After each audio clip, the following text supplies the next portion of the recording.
5 years old. My name's Jared Anderson, and I'm from this community, Papunya community, which is west of Alice Springs.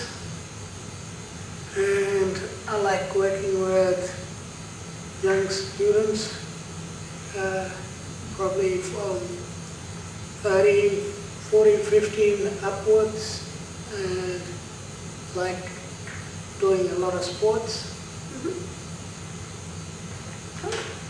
Could you tell us a few things, a little bit about what it was like in Papunya when there was petrol sniffing?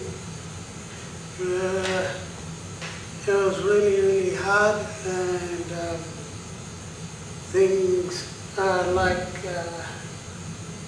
the things we got now, like basketball and internet cafe and a lot of sporting equipment, we didn't have then, and it was a bit hard to get a lot of fellas involved in stuff, and the ladies and stuff like that. It was a bit hard getting them involved in anything. Okay.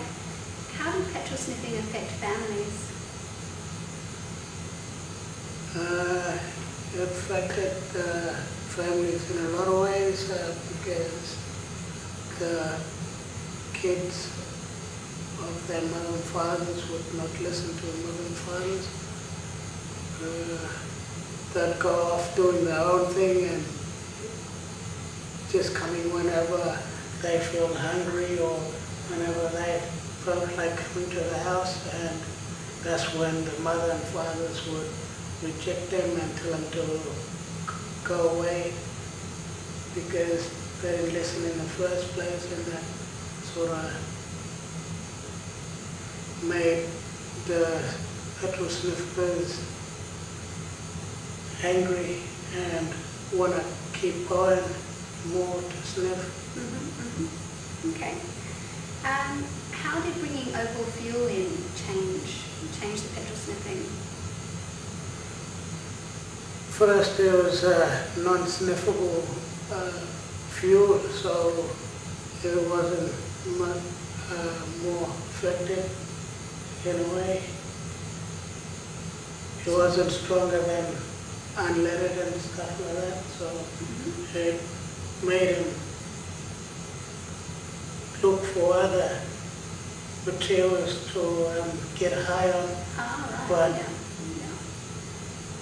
they soon found out that the others didn't have much effect on it.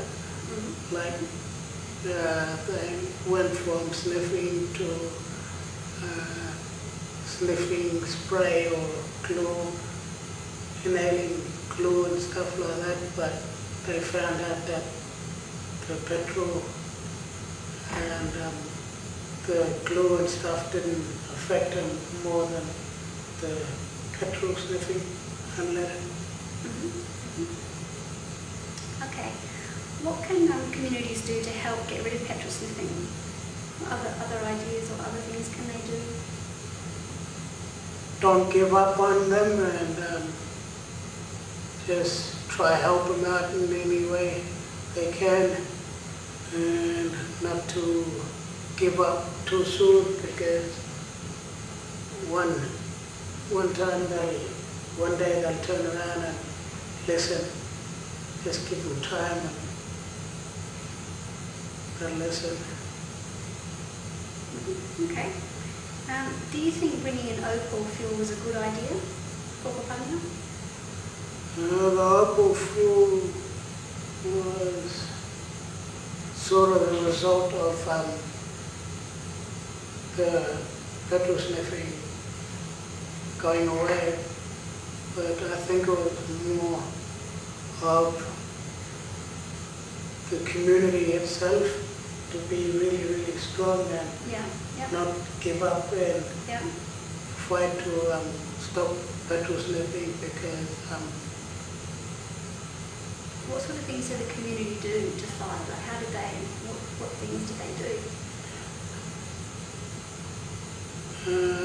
Try to talk to them as in a good way, not to disrespect them and call them a petrol sniffer, call them by their names and stuff like that, because when they were born, they were given names, and that's where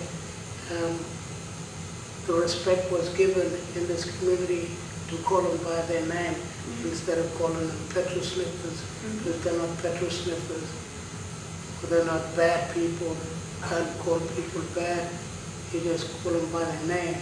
Yeah. So they're more respected, and that's where they feel happy that they're getting called by their names, and then they respect themselves. Do you think Opal is a good idea for other remote communities?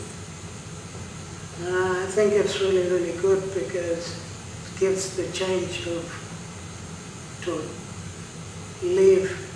If you can't get the highness from there, you try different other things, but I think the first step is to try another solution if you can. And I think that's where the Opal comes in, to make them try another thing, but once they know that they can't get the highness from anything else, is to just leave it and try be yourself. Okay. Is there anything else that you'd like to say to the people in Canada about Opal Fuel, petrol sniffing? I just say that it's never too late to quit, and just to be strong and listen to your elders, and because I know it's really hard to give up sniffing, because once I done it myself, and it's really hard when you got nobody around that sort of wants not to sniff petrol, but you sort of see your friends doing it, and then you want to do it. But out of the rest, you gotta try to be strong for your friends and say, oh, that's wrong what you're doing, and be really strong to show the way. Good, Jay. Thank you.